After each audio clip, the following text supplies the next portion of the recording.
looks like I was actually having some fun today doing something I don't normally do. A while ago, actually over the last couple of years, I've accumulated some nice little devices. Um, they're called the Raspberry Pi. And I'm not talking about the food Raspberry Pi. I'm talking about this little device that's been out for several years now. It is based on an ARM processor, 64-bit, running between 1.25 to about 2.2 gigahertz on the processor, 64 bits. And I basically have four of them here. One of them happens to be, and I'm just going to show you this one here. This one that I have here, just so you guys can see it, it's in a see-through glass, plexiglass. This one here is a Raspberry Pi 3, 64-bit, running at 1.25 gigahertz, I believe, is the processor on this, with about a gig of RAM. Now, the difference between this one here that I have, this one here, which has 1 gig of RAM, it's using a full HDMI connector for the display, and it has 4 USB 2.0, one what you call it, networking, 110/100 networking connection. It also shares, it also has Wi-Fi on this one. So basically, the RJ45, which is the networking, the Cat5, which is basically a physical connection to the Raspberry Pi, and the Wi-Fi built in. They're both kind of combined together, so they're basically both as one. This one here only has 1 gig of RAM, and I'll say this: it is fun having these little guys around. You can do a lot of things with these Raspberry Pi 3s. These are basically what they call as single board computers, and they've been out. Let's say, like I said, they've been out for a number of years. I only started using these when the Raspberry Pi 3 became available up where I'm living here in Canada. I think it was about a good 7 or 8 years ago. So I got one of these at my local electronics store, which is actually a specialty store for technicians. So I got one of these, and I eventually got these clear cases, which you can actually pick up on Amazaon. I picked up one like this with a power supply and all that, and it's been running good. And you can do a whole bunch of things besides learning programming on it, which is what it was originally intended for, and for small projects. It comes with a general, right here, you'll see this little cutout here, and this is actually on the other ones too that I have. It's basically a general input-output port, so you can actually build circuitry alongside it, like what they use is a breadboard or a printed circuit board or a daughter board that can hook up to this, and you can work alongside with it. Sometimes you can use the power coming through the transformer into this, and then from here to daughter board itself. So you can use either the 5 volts, yeah, it's 5 and 3.3. Those are the two voltages that are coming on here. To do that, or like what I've done with this specifically, there was actually a software called RetroPie. Weird name, yes, I do agree with you on that. RetroPie is to play old console games. So think of the Atari 2600, the Odyssey, the Intellivision, all those older console games from the early 70s up into PS1, PS2, depending on the type of game there is. Mostly cartridge games would be preferred, because anything on CD or DVD, it's going to take a lot more power. So those things I kind of say leave that on the PC side. It just makes it a lot easier. Uh, Anything like for arcades, as an example, that's another one that comes to mind. These things are great because most of the games in the arcades are all ROM based. Pac-Man is one. Street Fighter is another one. Um, uh, there are several other ones which are all ROM based, so it makes it easier to program them in, and it's easy to put onto here. So arcade games for MAME, which is multi all-purpose machine emulator for arcades, and you have ones for for like I said the Intellivision, Atari, Jaguar, things like that. You can play on something like this. They have several different type of game emulators. One of them happens to be RetroPie. Another one happens to be what you call it. There's RetroPie. There's several other ones. If you go to Raspberry Pi directly, they'll let you know what's available, what you can actually download, and start making your own multi-game console with something like this for home, which is a good idea. I give them credit because I've actually done it with this. I actually have a 128 gigabyte. Ah, just to show you here, a micro SD card, 128 gigabytes, and that there holds about 12 to 15,000 games, and that's a combination of home consoles, video, arcade games, and a few other ones. Okay, so that's all within this. For this one here specifically, because it's the Raspberry Pi 3, the earlier processor that's used on here, which is I think a 1.2 or 1.5 gigahertz processor with 1 gig of RAM, it works well, but on certain games you'll hear a little bit stuttering here and there regarding to that. But I figured because of the amount of memory that's already contained with this, um, it works quite well. Now I also have the Raspberry Pi 4, which comes in several flavors. At one point they had the one gig of RAM, which is very similar to like the Raspberry Pi 3. Then they had one with 2 gigabytes of RAM, then one with 4 gigabytes of RAM, and then another one with 8 gigabytes of RAM. The only difference between the 1, 2, 4, and 8 was the processor itself was actually rated at 1.5 gigahertz. You can get it turboed. I think with the latest Raspbian, I say Raspbian OS, it's now called the Raspberry Pi OS, because when it originally came out for Raspberry Pi 3 and earlier, they used to call it Raspbian. Okay, just so you don't get your knickers in a twist, I do see that there's both, especially for us techie guys, because we tend to say them interchangeably, saying Raspbian or Raspbian OS. So if you say either or, we know what you're talking about. For the newbies, they're very specific because they don't know. They don't know what you mean by what one or the other one. So the newer one, the version 4 that I have here, came in 1, 2, 4, and 8 gigabytes. They discontinued the 1, so they only have the 2, 4, and 8 gigabytes. Now, what I've had here, for distinguishing between my 4 and my 8 gigabytes, and I'll let you know now, I know which one is which. This other see-through one that I have here, okay, and the white one that I have here. Since at the top you can't see through it, but it's identically the same, almost.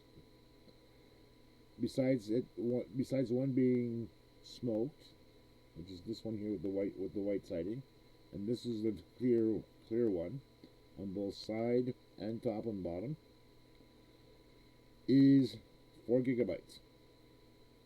Okay, now my other one, my Raspberry Pi 3, which has 1 GB, yet it has a clear plastic on it. The only difference between the Raspberry Pi 3 and the Raspberry Pi 4 is this. On this here, on your left, which is my right, this one here is the Raspberry Pi 3 because it has the fins on the bottom. That's the only difference between this one and this one here. They moved this little, I think this is the memory module that they have on this one, which is underneath. They moved it up to where we have the fan. On the Raspberry Pi 4, the central processor is right underneath the fan. You won't see it too well here, but the processor is underneath the fan here. Right next to it over here is the actual memory module, and then you have two smaller ones closest to the USB ports. And on the USB ports here, on the 4, you have two versions. You have a USB 3, which is the one with the blue indication, and then you have your Raspberry Pi, your USB 2.0s. And then you have a true networking connection here on both, and also true connection via wireless. So you can work with wireless or wired connection on this, which is great. And how I tell the difference between these two here, which is the clear and the white, the 8 GB, which is this one here, I have in red. Kind of like my little, I think of it as a Ferrari for the Raspberry Pi 4. It's just the case. And with this, more memory is added into it, so I have 8 gigs of RAM on this one here, which is more than plenty. So, depending on the projects that you're going to be working with, most people ask me, it's like, well, why do you have all these Raspberry Pis, these 4 that I have here? I said to them, I was like, well, if I have multiple projects and I want to have where I want to dedicate one Raspberry Pi to a specific thing, and I have already, which is my Raspberry Pi 3, which has the arcades on it, the arcade games and the console games, which works well. I have no complaints. I've used it several times, and I've set it aside, out of sight, out of mind type of thing. And I pull it out every so often, and I put it up on my LCD screen, or not LCD, my LED screen that I have here, my TV, my flat panel TV, or I use the monitor that I have attached to my computer here, and I play with it. The one thing, like I said, you can do with these there is quite a bit. Besides using it as a gaming rig, you can also use these, believe it or not, you can actually use these as well attached to your TV, meaning that if you have a high definition TV where you're running like 1080p or better, these ones here that I have will all run on 1080. That's the maximum that they'll go. The new Raspberry Pi 5 will work up to 4K. 4K Raspberry Pi 4 and 5 will run at 4K. If your TV only does 1080p, as an example, mine does 1080p, so does my parents' upstairs. These will auto-configure themselves to the maximum of the screen itself. So it basically communicates and sets the adjustment for the resolution to the resolution of the monitor itself, or in this case, the TV. You can also use this as a quick and dirty desktop. So there's Raspbian OS, which you can actually download on here. onto one of these micro SD cards. Uh, you can actually download it from either your Mac and put it onto the micro SD card and quickly use it that way. You can also pre-configure it with word processing, several several things, and there is some software out there for you to actually use to play it, do other things with it. It's a matter of going through the listing. It's similar to like Linux. It's Linux based, but it's meant for the ARM processor for these devices. Um, like I said, I love using these things. Project wise, you can go to your local bookstore, especially in the magazine section, and they have they should have, like, I know I have locally Kohl's not too far away, and when I do go there down there every so often, where they have the video games and all that, I usually take a look to see if they have any new magazines regarding the Raspberry Pi 5 and any new projects coming up with that. So there is a lot of things you can get done with this. Besides not only electronics, you can also make your own little weather station with one of these, and some other stuff that you can hook it up to, and you can have your own little mini weather station with these guys. Um, it's fun to use, and you can also use something like this at home in front of your TV, where you can actually watch movies, streaming movies. So there might be movies that you like to view or watch. You can actually use something like this as a home theater system, which is great, and do the internet and all that other good stuff that you have with the internet as well. These are not. I wouldn't say these are heavy duty per se, like to use on a daily basis, like sit in front of it every day for 8 hours. They're not really meant for that. They're meant for quick and dirty stuff. Get in through and out, or watch a movie here, do a little bit, reply to emails and all that, things of that nature. This is what they're really intended for. But they work great. For what I paid for mine, they paid within themselves. So the other thing I wanted to mention is what I wanted to mention is as well for these.